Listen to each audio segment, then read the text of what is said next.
Hey guys, Locher for Life here with my buddy Boomer from Who Needs Meta, who's going to be providing with you guys a very old school deck. Some of you might remember it.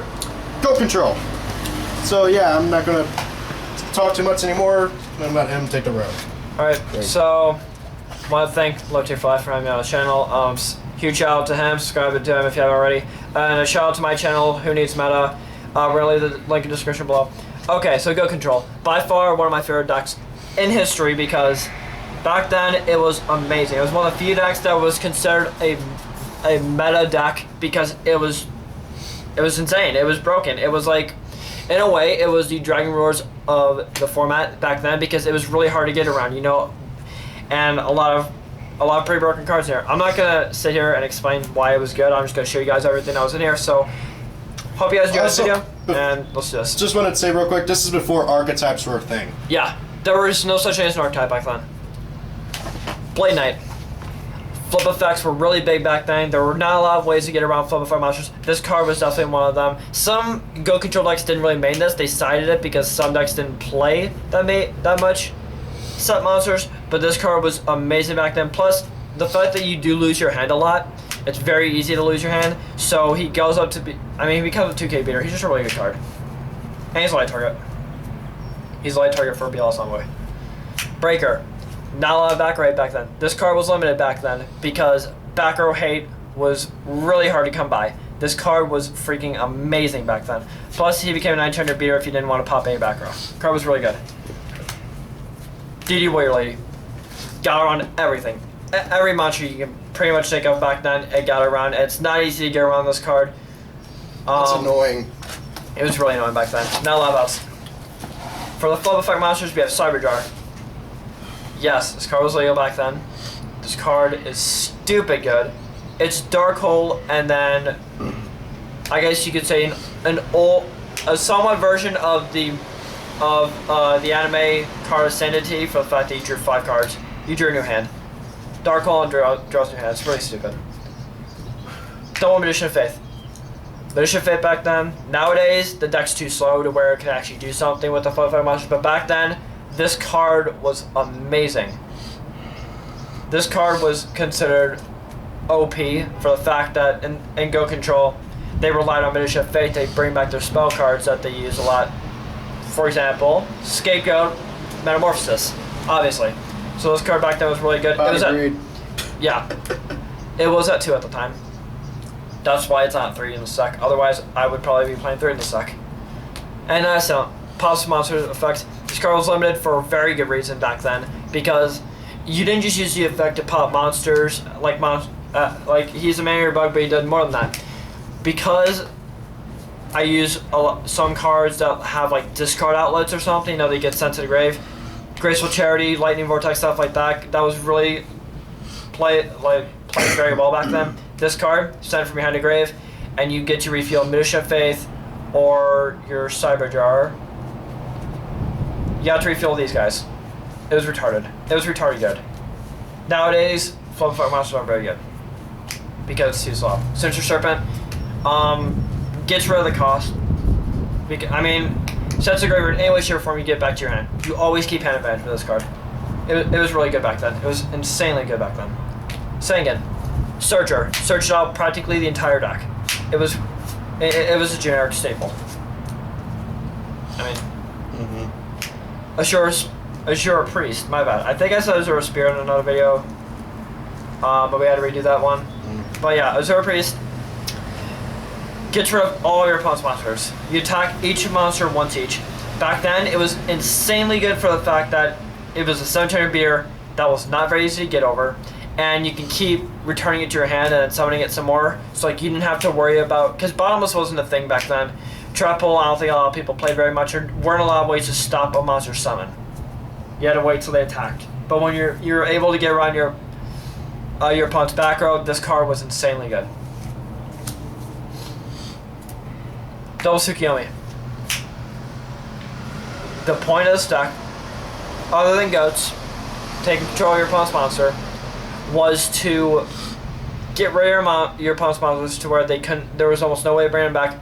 The only way to do that was to banish them. This card in knock was really stupid. Tsukiyomi got banned for a very good reason back then. It eventually got banned because of this deck. This deck was fucking stupid back then because Tsukuyomi abused the crap out of the way where you flip your opponent's monster face down and you knocked it. Knock back then was amazing, but that'll be later on in the video. Tsukuyomi was just an insanely good card. Spirit Reaper. Stall. That's all it really did. I mean, you could occasionally poke for 300 to take out your opponent's hand, but I mean, they mainly only use this card for stall. And then the beaters. Air Knight Parshath. Back then, this card was amazing. It was considered broken because it did piercing, inflicted battle damage, any way, shape, or form, you got to draw a card.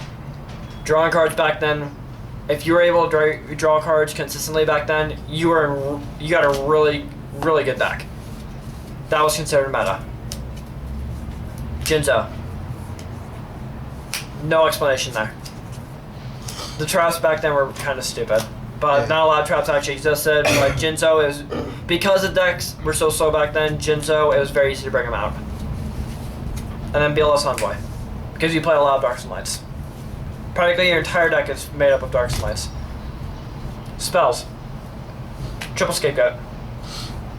And Double Metamorphosis. I don't think I need to explain this. This was the deck.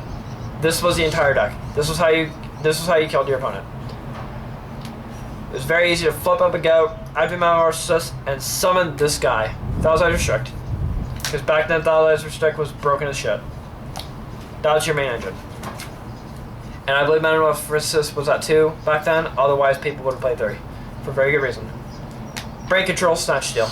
This is your control cards. This is how you took your opponent's monsters and either treated it with Metamorphosis or tribute summoned it for Jinzo, which is very easy, or Air Knight Parshath. These cards were another reason why people played so many tribute summon monsters like Air Knight Parshath and Jinzo, because it was so easy to get them out. Plus, I mean, paying 800 to the end phase, that's not too bad. Especially if you can take control of one of your opponent's Veers and just start poking him with it.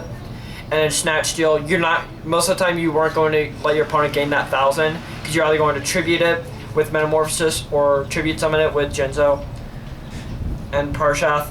I mean, the cards were just really good back then. These cards were insanely good back then. They'd still be insanely good now. Delinquent Duo. This card was retarded.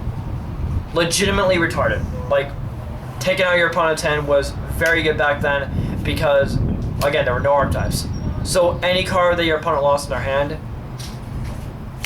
it helped you a lot, especially in the mirror match. In the mirror match, this card was stupid. This card was annoying to go up against because you can easily refuel it with Magician of Faith. You know, just keep getting it back to your hand, just discard your opponent's hand more and more. It was just stupid. Sword to Reveal Knight. Because back then, back row hate wasn't really much of a thing. So, Sword to Reveal Knight kept you alive for 3 turns. Probably, yeah, 3 free turns. Pretty much what happened. Double Book of Moon, because of Double Knock. Another, if you weren't going to use Thousand Eyes Restrict to get rid of your opponent's monsters, you're going to flip them face down with Double Tsukuyomi or your Book of Moons and knock the crap out of them. They use Magician of Faith to bring back the knock and keep knocking more shit. And the fact that back then flip effects were a lot bigger, knock was really good because they got rid of all of their flip effect monsters, not just on their field, but in their deck. Got rid of everything. Card was the shit back then. And then your draw powers, Graceful Charity, Pot of Greed. These were your dualities. These were your staple dualities. Because, I mean, Sinister Serpent, obviously, doesn't hurt too badly with Graceful Charity. Plus, if you have Premature Burial, discarding those cards, it's not going to matter because you're going to get them back anyways. Pot of Greed, +1. Lightning Vortex, this was your Dark Hole. Because Dark Hole wasn't a thing. And discarding cards back there weren't too bad for you. Discarding 1 card. Especially since most of your cards you're going to get them back anyways. MST, Heavy Storm. Because MST was at 1 back then. Because back row hate wasn't that big. There weren't a lot of ways to get around your opponent's back row. Even though, I mean, back then, back row wasn't too much to fear as it is now. I mean, like, back then we didn't have the Boundless Compulse, Phoenix Chain, Warning, Judgment, those weren't legal back then. So I mean, this card was really good. And these cards are really good now. MST at 3, Heavy Storm Band, and Premature Battle. This is your Monster Reborn. Because Monster Reborn wasn't a thing back then. For a very good reason. Because Magician of Faith was legal back then. And the drops. This Tornado. Back row hate. More back row hate. Because MST was at 1. Heavy Storm was at 1. You need more back row hate. You made that Breaker for the back row hate. This was another card you played. This card was just really good. Magic Cylinder. Not a lot of good traps back then. So, Magic Cylinder, nobody saw it coming. Losing all your life points really sucks. Especially, this card made your opponent fear of attacking him. This card was considered one of the staple traps back then because not a lot of traps were big back then. There were not a lot of amazing traps. This card just burned your opponent for a game. That's what happens most of the time. I did it. I've done it today. Yeah. Yeah. Yeah. Yeah. Yeah. Yeah. Mirror Force, Rain Destruction, Sakura Armor, TT. These are your monster hates. It was mainly Mirror Force, Sakura Armor. People feared attacking because these cards were amazing back then. Nowadays, this set 2, this set 3, these cards aren't very good anymore. But back then, this shit was amazing because there wasn't a lot of back row hate. And, I mean, these were considered staples back then. This was a smaller Mirror Force, and obviously Mirror Force. Rain Destruction. No, most of the time, people flip this up for game. To destroy any monster. The fact that it destroyed any monster and both players get burned for it is insane. It was pretty much the original Gaga Cowboy. It was retarded. This was your Cowboy back then. This was your Cowboy for game. And then Torrential Tribute, obviously. This was pretty much your only way of stopping a monster summon. Only way of stopping them. And then the extra deck, obviously, any fusions that were old back then, that were played, this was your main fusion. That was how it's restrict. That's how you took control. This card was stupid good back then.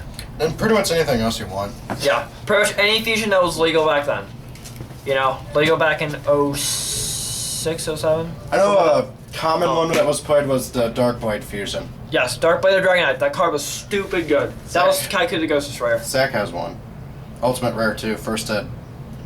Mint condition. I might get it. Anyways, only $3. Hey, ooh. Yeah, that's how much he's charging for it. Anyways, I hope you guys enjoyed this video. That was my deck. If you guys haven't tried playing this deck yet, I mean, it's $40 at most for the lower rarity, and the deck is really fun. The deck is extremely fun. I highly recommend playing this deck if you're thinking of playing or building a deck that was banned.